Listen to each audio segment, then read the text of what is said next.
Hey, saludos, bendiciones. Espero que estén bien, ustedes, su familia, que en estos días estén bien en familia, bendecidos por Dios. Y en mi país, República Dominicana, ya en unos días, ¿verdad? Va a haber elecciones. Es bueno que vayan a votar, que es un deber ciudadano. Creo que todos los candidatos hicieron su propuesta. Usted evalúa quién está más pegado a la propuesta, a su expectativa, pero vaya y vote. No deje eso para otro momento. Un deber ciudadano, y la Biblia nos manda a ser ciudadanos ejemplares. Tanto Pablo como Pedro nos mandaron a ser ejemplo en la sociedad. Así que no tenga temor. Vamos a analizar otro tema de la Biblia. Recuerda compartir y darle me gusta. Hay un tema, pero primero vamos a orar antes de empezar con el estudio de la palabra de Dios. Oremos. Padre querido, gracias por tu amor y tu bondad.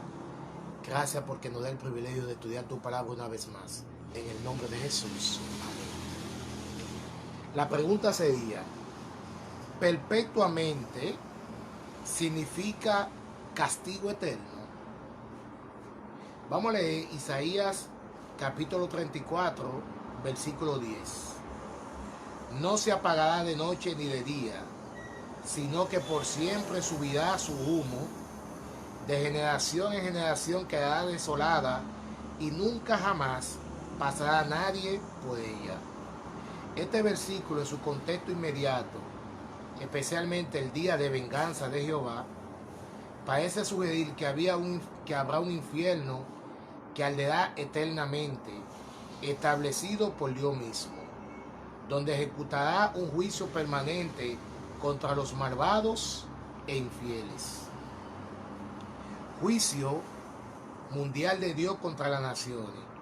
En Isaías 34 usa la destrucción del ejército Senaquerí en tiempo del rey Ezequías, Isaías 37, como ilustración del juicio mundial de Dios contra las naciones, según Isaías 34, del 1 al 4. Aquí el profeta expresa vividamente el terrible destino de los malvados. Y lo voy a leer, dice: contempla el gran día de la matanza, cuando todos los impíos perecerán y sus cadáveres quedarán esparcidos como lo del ejército de Senaquerí después de la visita del ángel exterminador de Jehová. En la destrucción del ejército asirio, Isaías ve anticipadamente el destino final de todas las huestes mal que luchan contra Dios.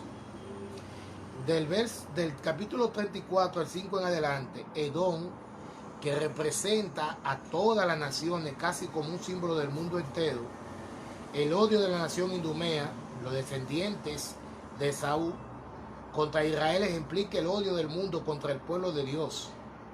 Los versículos 9 y 10 describen qué aspecto tendrá la tierra de Edom después que el juicio de Dios descienda contra él.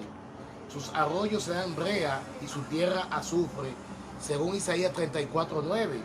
En otras palabras, un terrible juicio espera a los que causan dificultades al pueblo de Dios. Significado de perpetuamente.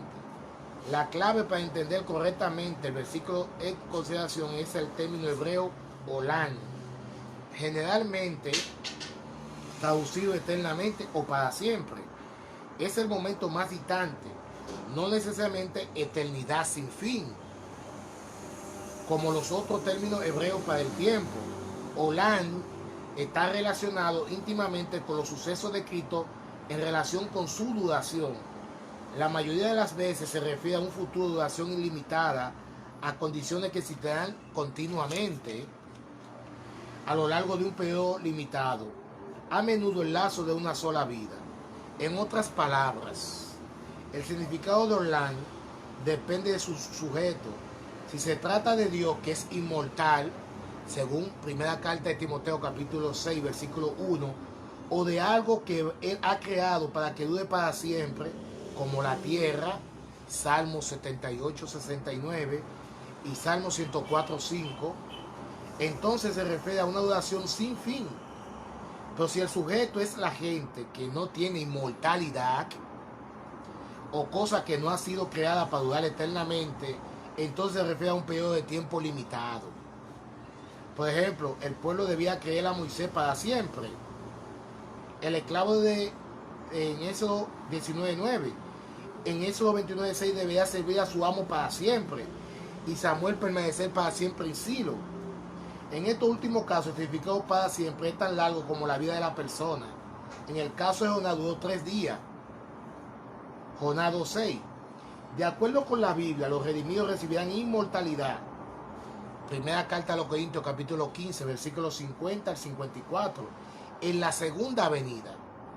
Por tanto, en Mateo 25:46, la vida eterna, vida sin fin, mientras que el castigo es eterno de los malvados, o el fuego eterno, tiene una duración limitada. Por cuanto los malvados no tienen inmortalidad, tal como el fuego eterno que destruyó a Sodoma, el fuego eterno que destruirá a los malvados y Satanás en el juicio final tendrá una duración limitada por un efecto eterno. Un fuego infernal eterno no es bíblico. Un infierno eterno no es bíblico. En Isaías 34:10, en el contexto del juicio de Dios contra Edom, el profeta describe la idumea después de ese juicio. De generación en generación quedará desolada. El pasaje no trae la idea de un infierno que arde eternamente, ni lo apoya.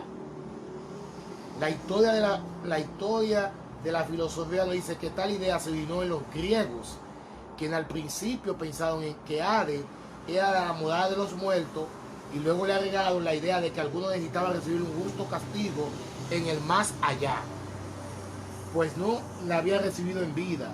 Esa filosofía fue más tarde adoptada por algunos padres de la iglesia y por la iglesia medieval, el cual agregó detalles como el purgatorio. Como resultado, muchos cristianos creen en un lugar en que el mundo inferior donde los muertos son torturados continuamente. La noción de un infierno que arde eternamente no es bíblica, además de la evidencia lingüística mencionada que ya le dije. Una segunda clave para la interpretación correcta de Isaías 34:10 es el carácter de Dios, el que nos dice que no quiere la muerte del impío. Ezequiel capítulo 18 versículo 23 encontraría satisfacción en el tormento sin fin de hombres y mujeres y niños en los fuegos del infierno. ¿Tiene Dios, un Dios de misericordia, un lugar específico en el universo donde se castiga a los malvados con horrible pena por siempre? Jamás. No hay indicación en la Biblia que existe el lugar ni de que se le place para el futuro. Los términos bíblicos Seol, hebreo, y Hades, griego, designan la morada de los muertos, pero no un lugar de tormento para los malvados fallecidos.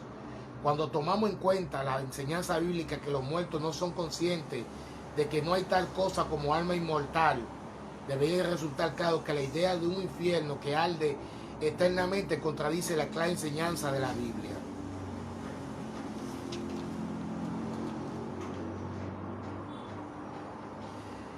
Los filisteos. El término filisteo existe en forma reconocible en varios idiomas. Hebreo se le conoce como palitín, que se ha traducido como filisteos. En la fuente egipcia aparece la lista de los pueblos del mar. Se le conoce especialmente por su participación en la invasión que estos pueblos hicieron a Egipto, pero fueron vencidos por el faraón Ramsés III en una batalla anfibia en el delta. Aparecen escenas detalladas de estos combates en la pared interior norte del templo de Ramsés III en Medu Abu, frente a Luxor. El origen de los filisteos todavía no se conoce con certeza.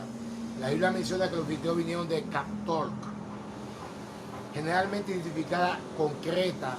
El término cereteos ha sido identificado con cretenses y parece haber sido un subgrupo de filisteos que vivían en Nehuec, no lejos de Cicla, la base de David entre los filisteos. Cereteo y Peleteo estaban entre la custodia de David junto con 600 hombres en Gat. Se nos informa de una guerra entre Israel y los filisteos.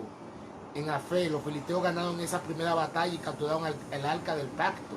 el cual devolvieron 7 meses después porque Dios le envió plagas. Más adelante, cuando Samuel estaba al mando de Israel, los filisteos lo atacaron en Mizpa, pero Dios le dio la victoria a Israel, y en esta ocasión Samuel erigió un monumento de piedra al que llamó Ebenezer, piedra de ayuda. Los filisteos no volvieron a invadir Israel durante la vida de Samuel, e Israel recuperó ciudades que habían sido tomadas por los filisteos. Así que les quise darle esa pequeña reseña de la historia. Así que no existe infierno eterno. Dios es un Dios de amor, un Dios de misericordia. Que Dios te bendiga y nos vemos en una próxima entrega.